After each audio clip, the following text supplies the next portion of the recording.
પાટણનું નવું બસ પોર્ટ તૈયાર, ટૂંક સમયમાં લોકાર્પણ। પાટણ આઇકોન બસ સ્ટેશન શરૂ કરવા જઈ રહ્યા છે, ત્યારે તેને બસના રૂટ ઉપર અડચણરૂપ નડતું હોય તે તાત્કાલિક સત્વરે દૂર કરી દેવાશે।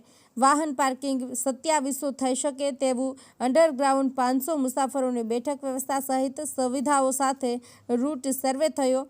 પાટણ હાઈકોર્ટ નવા બસ સ્ટેશન વિભાગીય અધિકારી યોગેશ પટેલ દ્વારા જણાવવામાં આવ્યું છે કે રસ્તામાં જે અવરોધો આવે છે તેને દૂર કરીને ટૂંક જ સમયમાં પૂર્ણ કરીને બસ સ્ટેશનનું લોકાર્પણ થાય તેવી પૂરી તૈયારીઓ કરી રહ્યા છે। મુસાફરોને ઉત્તમ સુવિધા મળી શકે, 2700 વાહન પાર્ક થઈ શકે તેવું અંડરગ્રાઉન્ડ પાર્કિંગ, પાણી સહિતની સુવિધાઓ, 500 મુસાફરોની બેઠક વ્યવસ્થા, સ્ટીલના આરામદાયક બાકડા 100થી વધારે ગોઠવાશે, જેમાં એકસાથે 500થી વધુ મુસાફરો બસ માટે ફિટિંગ કરીને બેસી શકે।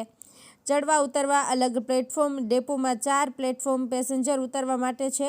મુસાફરોની સેફટી માટે પ્રોટેક્શન રેલિંગ લગાડવામાં આવી છે, તેમજ LED ટીવીમાં રૂટ દેખાશે। 14 પ્લેટફોર્મ વાઇઝ અમદાવાદ, બેચરાજી, ડીસા, કચ્છ, ભુજ સહિતના પ્લેટફોર્મ રહેશે। દરેક પ્લેટફોર્મ ઉપર LED ટીવી પાટણ શહેરના આઇકોનિક બસ સ્ટેશનના સામેના વેપારીઓના સપનાનો સૂરજ બસ સ્ટોપ શરૂ થાય તો જરૂરથી દેખાશે, કેમ કે છેલ્લા ઘણા દિવસોથી બસ સ્ટોપ નહીં શરૂ થવાથી વ્યાપાર ધંધા રોજગારમાં નુકસાની ભોગવવાનો વારો આવે છે। આમ જનતા પણ આઇકોન બસ સ્ટોપ ઝડપથી શરૂ થાય તો બજારની અંદર અવરજવર માટેની તકલીફો દૂર થશે। પાટણનો મસમોટો આઇકોન બસ સ્ટોપ બની તો ગયું છે, પણ પાટણની જનતાની નજરમાં તો જૂનું બસ સ્ટેશન જ દેખાય છે તેવો આમ જનતાનો સૂર દેખાતો હતો।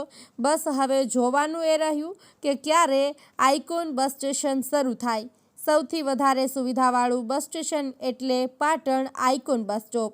પાટણ આઇકોન બસ સ્ટેશન શરૂ કરવા માટે 5 બસોનું ટેસ્ટિંગ કરવામાં આવ્યું।